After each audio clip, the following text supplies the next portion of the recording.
mengizinkanmu untuk bertinggi hati. Rendah hati akan membuatmu naik tanpa perlu banyak bicara. Untuk Angelo, rimani umile anche se le circostanze intorno a te ti permettono di essere arrogante. L'umiltà ti farà alzare senza bisogno di dire molto. Saudara dan saudari yang terkasih dalam Tuhan kita Yesus Kristus, bagian Injil hari ini berbicara tentang peralihan antara pelayanan Yohanes Pembaptis dan pelayanan Yesus Kristus. Karena dalam bagian ini Yohanes dan muridnya menggabungkan diri dengan Yesus. Diceritakan pada keesokan harinya Yohanes berdiri di situ pula dengan 2 orang muridnya. Dan ketika ia melihat Yesus lewat, ia berkata, "Lihatlah anak domba." Ketika murid itu mendengar apa yang dikatakannya itu, lalu mereka pergi mengikuti Yesus. Peristiwa ini membuktikan sikap Yohanes Pembaptis, yakni mau mengarahkan orang lain kepada Tuhan. Mengapa? Cinta yang disebut orang Yunani sebagai eros adalah apa yang mengikat beberapa hal dan mengarahkan pada sesuatu yang hidup atau baru. Dan inilah yang dilakukan oleh Yohanes.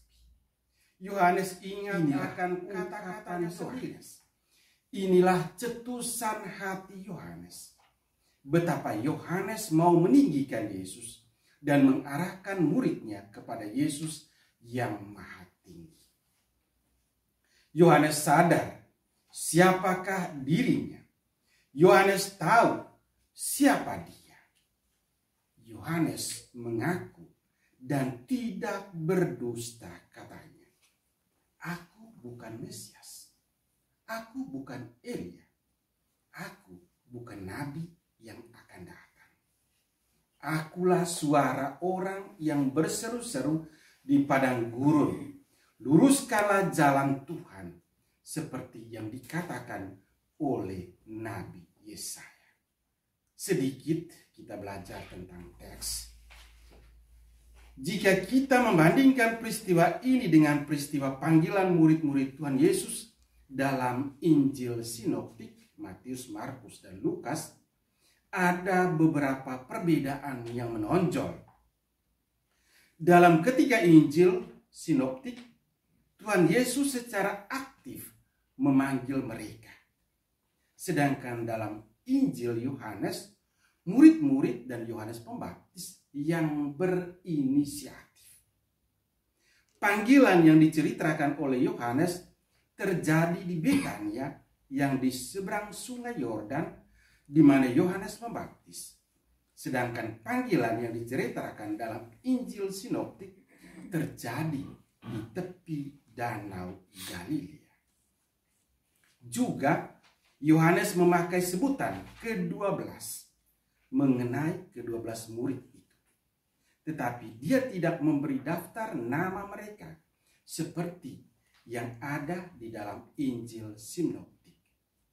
Injil Markus, Lukas, dan Matius. Mungkin daftar nama tidak dicatat oleh Yohanes karena dia tidak mau menyebutkan namanya sendiri. Pertanyaannya yang sama, mengapa?